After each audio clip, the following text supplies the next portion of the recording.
You were in a small mud house by the edge of town, sweating, panting, crying, and then smiling, because you just gave birth. A healthy boy. Your boy. You hold him close, pressing his tiny face against your chest. He latches instantly, hungry for life, and your heart feels full for the first time in years. Your husband, drunk as usual, stands at the door, holding a clay pot of beer. Nice toys. Maybe we can sell him for some coins and buy more beer. You ignore him and hug what's yours, your cute baby boy. That same night, in the royal court, 4 babies were born, all belonging to the palace women. And the king, in his shining arrogance, gave an order. The king said coldly, "No royal woman shall feed her own child. Send for wet nurses. Find strong milk, healthy and pure." Because in history, breastfeeding was considered a shameful job. So the messengers rode out across towns, asking every midwife who'd given birth recently, and by morning the knock came. 3 men, faces covered, stood at your door. The messenger said, "We've heard you birth a son." And you nervously said, "Yes, just last night." The messenger said, "Then your milk must be rich. The palace needs you. You will be paid in gold and silk." You look at your baby, so small, so soft, and you shake your head. You say, "I can't leave him." But your husband, already half drunk and seeing the glint of silver coins, interrupts and says, "She'll come. Of course she'll come. The gods bless such offers." You angrily say, "You're selling me like cattle." The husband, smirking, says, "At least cattle earn something." They test you, not with words, but hands. 1 man, a palace guard, inspects your breasts like a butcher, checking for meat. He squeezes, nods. The guard says, "Strong milk, she'll do." And before you could protest, your baby was taken from your arms, placed in the hands of your useless husband, and you were told you'd return every weekend to see him. You believed it. You wanted to believe it. The palace was nothing like your world. Marble floors, gold plates, servants running like frightened pigeons. You and another woman, both freshly mothers, were led into a grand hall where 4 royal babies wailed in gold-crusted cradles. The midwife said, "Feed them, all 4. No spills, no delays." You look at the infants, pink, heavy, well-fed already, and your body trembles. You sit, one by one, letting them drink. Hours pass, your breasts ache, your nipples burn, your back screams. By the time the last one finishes, your dress is soaked with milk and sweat. You whisper to the other nurse, "I miss my son." She whispers back, "Don't, it only hurts more." Lunch arrives, cold scraps, half-eaten bread, bones stripped of meat.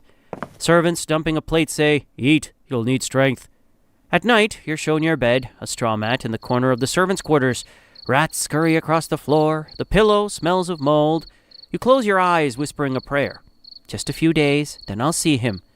Day 2, the guard says, "Up, babies are hungry." You rub your eyes, your body is sore, you start feeding them as usual. Hours blur together, then someone orders, "Scrub the floors, polish the trays, carry water." You weren't just a wet nurse, you were a servant, a tool, a body. By the 4th day, your breasts feel like stones. The milk comes slower, thinner. The midwife frowns. She says, "What's wrong with your milk?"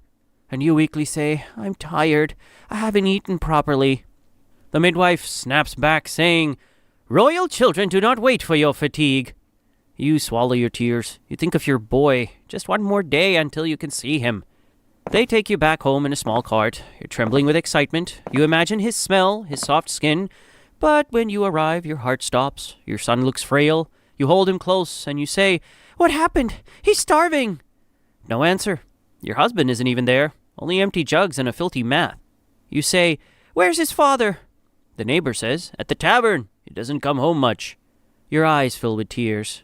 You say, "I'll stay tonight. I'll feed him." The guard says, "No, time's up." You say, "Please, just 1 night." The guard coldly says, "Orders are orders." They drag you away as your son cries behind you. Days become weeks. You grow weaker, paler. Your breasts ache. But the milk is slower now, thin like watered soup. The midwife with narrow eyes say, "Your flow is failing." You with a hoarse voice say, "I need rest. I need real food. I need my own son." The midwife flatly says, "Royal children drink first." They squeeze you like you're a jar to be emptied. You press the babies to your chest until your back knots and your arms shake. Each time one of them latches, guilt sets in like a fever. Every swallow you hear is a swallow your boy doesn't get. At night, just as your eyes finally start to close, the guard kicks down the door. "Wake up, the youngest woke." You somehow make it to the kids' chambers and feed. By dawn, you're dizzy. Breakfast is a chewed apple core and yesterday's bread, hard as stone. Your milk thins to almost nothing. The babies fuss, then scream. The midwife's face tightens. The midwife says, "Why do you withhold?" You say, "I don't. There's nothing left." She slaps the wooden table. The jars rattle. The midwife says, "Then make more." They bring you boiled grains in a bowl of soup with a skin of fat on top, like a seal on a letter that you can't read. It isn't enough. You drink it anyway, feel it vanish before it even reaches your bones. They keep their promise again. A short visit home. You count breaths in the car. 30, 60, 100, as if numbers can carry you faster.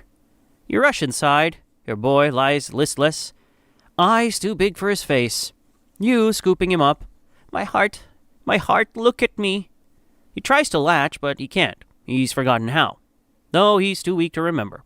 You say, "Where's his father?" A neighbor, with a shrug and a spit. "The market, tavern, somewhere not here." You hold your boy against your chest. You hum him a lullaby. The guard clears his throat and says, "Time." You beg, "2 more minutes, please." But the guard with a gravelly voice says, "Time." They pull your son from your arms and they take you back. You return to the palace with your eyes aching from crying and your throat raw from swallowing what you can't say. That night, a general staggers into the servants' corridor. He smells of wine and dust, a man who has never been told no. The general, leaning in the doorway, says, "You, milk girl." You freeze. You say, "I'm here for the children." He laughs, the kind of laugh that doesn't belong near a child. The general says, "Tonight you serve a different house." You try to step past, but he blocks you. The corridor feels smaller than a grave. You look over his shoulder for help. No one's there. No one ever is.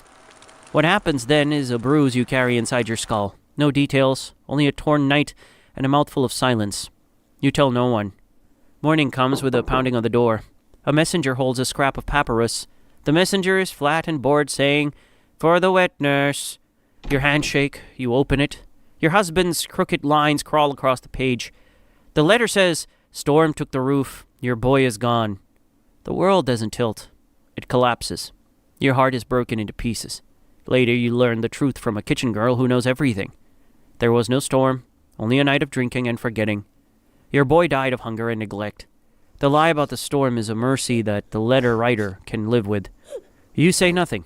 You still go to the babies. You still lift them. You still give them what your body barely has. That night you collapse on the straw and do not sleep. You stare at the ceiling. Your lips shape his name until it becomes a breath. Something small and hard grows in you. Not hope, not courage, just the stubborn refusal to die in the wrong story. One midnight when the corridor is empty and the general is sleeping off his wine, you wrap your shawl tight, hide your hair, and you walk. You don't run. Running invites questions. Walking is invisible. You step past the nursery door and you don't look in. You step past the kitchen with its stink of fat and ash. At the gate, 2 guards play dice. Guard 1 says, "Your turn." Guard 2 says, "Not yet." Their eyes never lift. You slip into the night. The city holds its breath. You move through alleys, across courtyards, into open desert where the stars are ice chips and the air is a blade. By dawn, your feet are bleeding. Your tongue is dry and you're somewhere else. A village that smells like yeast and smoke and goats. Woman at the well, staring, says, "A palace wet nurse." Man with a basket adds a laugh. Milk for their princess, nothing for her own. You sleep in a shed behind a baker's shop. You trade chores for crumbs. Your hands find work. Your mind cannot. The news arrives carried on 3 mouths at once. Market gossip. A royal child is dead. Another voice says poison. The third voice smugly says, "They say the wet nurse ran away." It takes a second for the air to move again. You know what truth is. The little prince spent yesterday stuffing berries into his mouth, red and pretty and fatal. You saw those same berries near the palace garden once. You told a maid they looked wrong. She shrugged. The world shrugs at the poor. But truth is useless if it's not powerful. By sundown, riders arrive. They don't ask for your name. They don't search. They arrive already knowing where you were. Someone pointed. Someone always points. The captain, pulling you up by the arm, says, "By order of the king." You don't struggle. Your body is tired of your bones.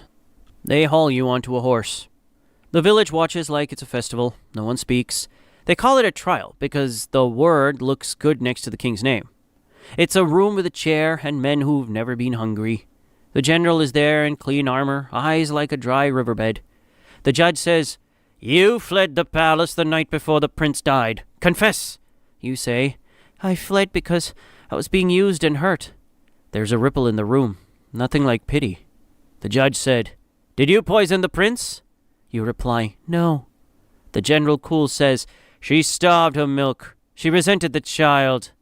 You say, "Ask the garden keeper about the berries." The judge said, "We asked the midwife." And the midwife, with hands folded, said, "Her milk failed. She was bitter. She spoke curses." You say, "My son died because I was here. I gave your children what I could never give him. If there's poison in me, it's grief." There was silence.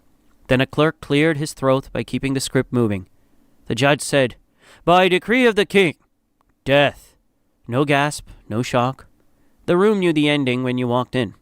They tied your hands, but gently, like they're worried you'll bruise before the audience sees. The courtyard is full.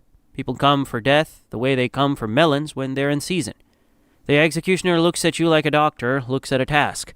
Efficient, respectful, empty. The executioner with a low voice says, "Any last words?" You look up at the same sky your boy once blinked at. It's wide, it's careless, and you say, "Yes." The crowd leans in. You search for a sentence that can hold your whole life. You find something smaller but true. You say, "I was a mother." The executioner nods, as if he understands a language he never learned. The rope is a rough circle. Your throat is one too. They meet. The world narrows. The air thins. Your heartbeat is a drum losing its rhythm. You think of 4 royal cradles. A boy with a bird-bone chest. A rat at your foot.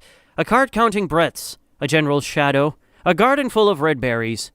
And then, nothing.